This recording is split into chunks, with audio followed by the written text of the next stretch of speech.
The night had been long, but for Mara Lewis, it was finally supposed to end. The soft hum of the coolers echoed through the quiet convenience store, and the smell of coffee grounds lingered in the air. Outside, the world looked calm beneath the pale light of the setting sun. She was wiping down the counter, exhausted but content, ready to turn off the lights and lock up.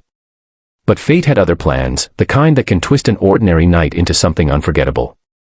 Because just as Mara reached for the key to close the register, the doorbell chimed, and 3 men walked in. Before she could greet them, she felt something cold, not from the air conditioning, but from their eyes. The tall one in front smirked, his boots thudding against the tiled floor. "We're not here to buy," he said with a grin that made her stomach twist. His 2 friends followed close behind, laughing under their breath, their shadows long across the floor. Mara's heart began to race. She glanced toward the clock, 10 minutes past closing.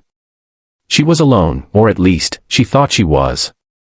If you believe kindness, courage, and standing up for what's right can still change the world, then please take a moment to like, comment, share, and subscribe to Kindness Corner.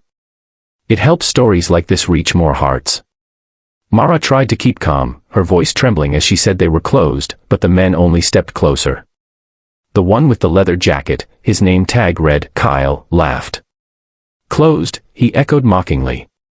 "We're just getting started." One of them leaned on the counter, pretending to study the candy bars, while the third, wearing a red flannel, moved closer toward the side aisle, blocking her exit. The air felt heavy, suffocating. She thought of her mother, who was home waiting, and how she always said, "You never know who walks into your life, some to hurt you, some to save you." Her trembling hands clutched the counter as Kyle leaned closer, his breath reeking of alcohol. "What's wrong, sweetheart?" "Nervous," he taunted. When she didn't answer, he grabbed the front of her red shirt, yanking her forward. The fabric tore near the collar with a sharp sound that broke her inside more than the cloth ever could. She gasped, stumbling back, trying to pull free, but his grip was tight. The other 2 burst into laughter, loud, mocking, cruel. "Guess we found some entertainment tonight," one sneered. Tears filled her eyes, but she fought them back. She couldn't give them that satisfaction. She tried to think, to reach for something, anything, but fear froze her in place. Then, as if the universe had heard her silent cry, a sound came from the back of the store. A soft thud. A step. And then another. The gang turned their heads, confused. Mara followed their gaze, her breath catching when she saw 3 shadows emerging slowly from between the aisles. They moved with calm precision, heavy boots echoing against the clean tiles. The men who had been laughing just seconds ago fell silent. The leader of the group stepped forward into the light, a tall, rugged man in his late 40s, with a thick salt and pepper beard and tattoos crawling down his arms. His black leather vest bore the unmistakable emblem, Hell's Angels. The patch on his chest read, RL.CHLLS. Behind him walked 2 others, one bald with a long dark beard, the other younger with shoulder-length hair and sunglasses perched on his head. They looked like they had seen enough of the world to recognize trouble when it showed up. Mara stood frozen behind the counter, heart pounding, as the bikers stopped a few steps away. The air between them and the gang was thick with silence. The leader's eyes, cold yet calm, locked on Kyle's hand still gripping her torn shirt. His voice came out low, steady, dangerous. "You might want to let go of that." For a second, Kyle tried to act tough. He chuckled, pretending not to care, but his voice cracked slightly. "What's it to you, old man?" The biker didn't answer. He just stepped forward, one slow, deliberate stride. His presence alone seemed to shift the air. Kyle hesitated, then finally released Mara's shirt, taking a small step back. His smirk faded. His friends went quiet, their confidence shrinking. "You boys had your fun," the biker said, his tone soft yet sharp enough to slice through the tension. "Now you're gonna walk out." Calmly. But thugs don't like being told what to do, especially by men who don't flinch. Kyle spat on the floor. "You think you can scare us?" he snapped, though his voice trembled. That was his mistake.